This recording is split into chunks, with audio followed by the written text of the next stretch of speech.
Three, two, one, go. Hello YouTube. Today we have a unboxing of the Punishing One expansion pack for Scum and Villainy within the X-Wing miniatures game. It's a large ship and it's pretty cool. So let's crack it open, see if I can stab this plastic. We'll have a look at what we get inside. If you haven't seen my other videos for Wave 8 for X-Wing, be sure to check the channel out and have a look. I've covered the Inquisitor's tie and the Mist Hunter so far. So we'll take a wee look at the ship at the end. First off, we'll have a look at everything else that you get. So first up we have a components list here. We have some new rules for Scum and Villainy.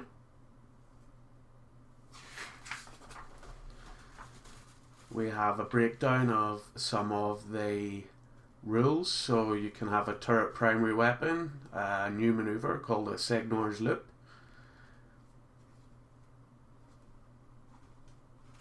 Some tips on large ships.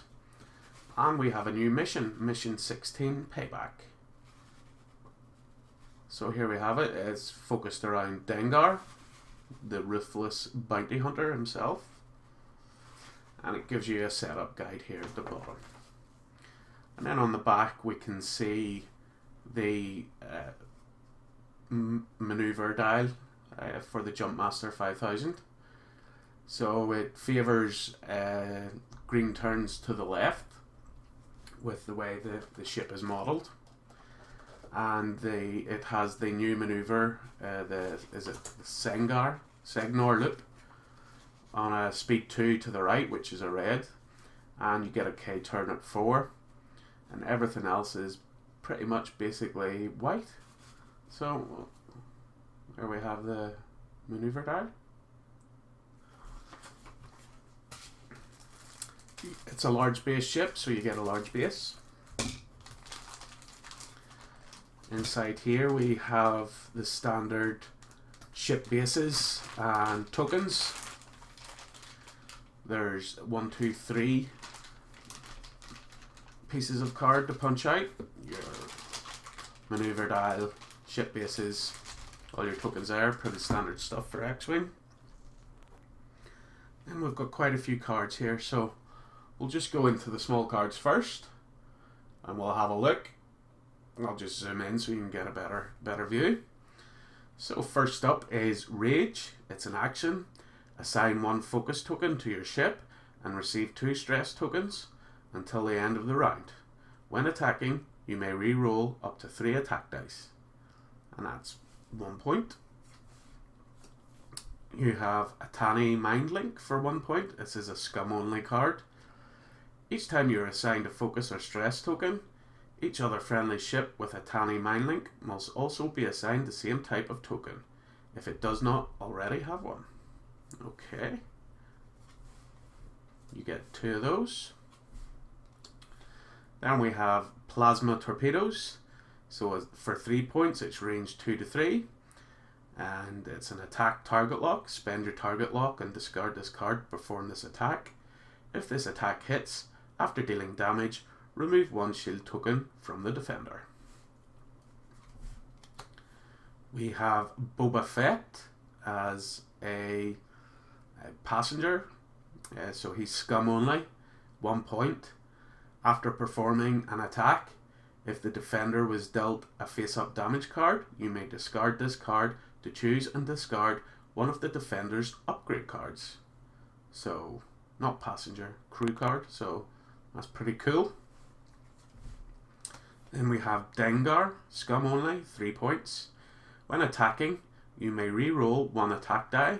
If the defender is a unique pilot, you may instead re-roll up to 2 attack dice.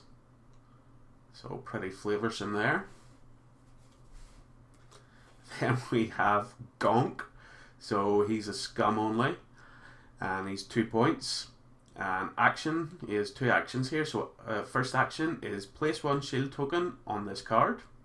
The second action is remove 1 shield token from this card to recover 1 shield up to your shield value. Pretty cool. We have another droid here. It's R5P8, and he has 3 points. Once per round, after defending, you may roll 1 attack die. On a hit result, the attacker suffers 1 damage. On a crit result, you and the attacker each suffer 1 damage. Pretty cool. Then we have Overclocked R4 for 1 point. During the combat phase, when you spend a focus token, you may receive 1 stress token to assign 1 focus token to your ship. You get 2 of those. Then we have Feedback Array, which has got some brilliant art of a TIE Defender here. So for 2 points, you can use this. During the combat phase, instead of performing any attacks, you may receive 1 Ion token and suffer 1 damage to choose 1 enemy ship at range 1. That ship suffers 1 damage. So not too bad if you've got yourself out of position. Then we have Guidance Chips. It's a modification. So once per round, when attacking with a torpedo or missile secondary weapon, you may change 1 die result to a crit result, or a hit result, or a crit result if your primary weapon value is 3 or higher. I'm getting those symbols mixed up. You get 2 of those.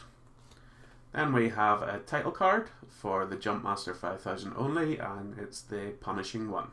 This is 12 points, and you can increase your primary weapon value by 1. So it's a pretty hefty upgrade at 12 points, but increasing your primary weapon value by 1 is quite powerful. Okay. Let's have a look at the bigger cards. I'll just zoom it out a bit. I'll put them in reverse order. So first up we have a standard Jumpmaster 5000, and it's a contracted scout. It's 25 points, pilot skill of 3. You have 2 attack, 2 defend, 5 hull and 4 shields, but you can take quite a lot of upgrades, as you can see along the bottom here. And you can focus, target lock, or barrel roll. Next up we have Manardo, and he is 27 points, pilot skill of 4, and his rule text is: at the start of the combat phase, you may assign all focus, evade, and target lock tokens assigned to you to another friendly ship. So pretty cool. If you're running him with tandem, you can offload that to keep the pressure off him. Next up we have Tel Travura.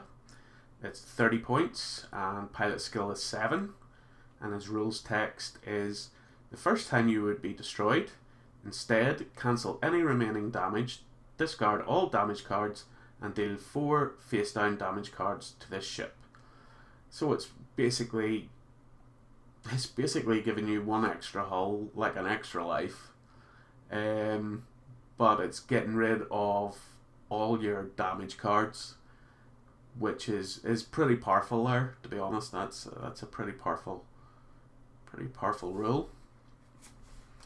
And last up we have Dengar himself. So he's 33 points, he's pilot skill 9. Once per round after defending, if the attacker is inside your firing arc, you may perform an attack against that ship.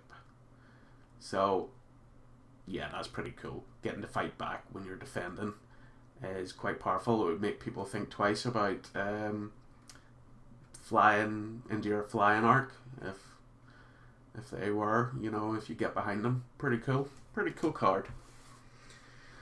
So let's have a look at the ship itself. It's lovely. I think it's one of my favourite large ships so far. Lovely detail. So here we have the bottom. Nice detail. Here we have the back. So it'd be nice to get some engine glare in there to brighten that up.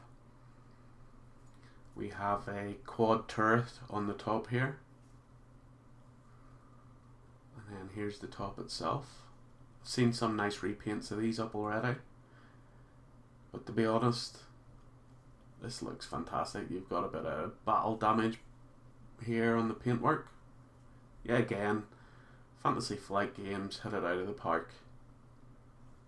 So, what do you think of that? You can leave any comments down below. It would be great to hear. I hope you enjoyed this unboxing, and be sure to check out my other videos for Wave 8 for X-Wing. I've got some Armada unboxings up as well. And I hope you enjoyed this, and hopefully I'll see you on my next video. Thanks for watching.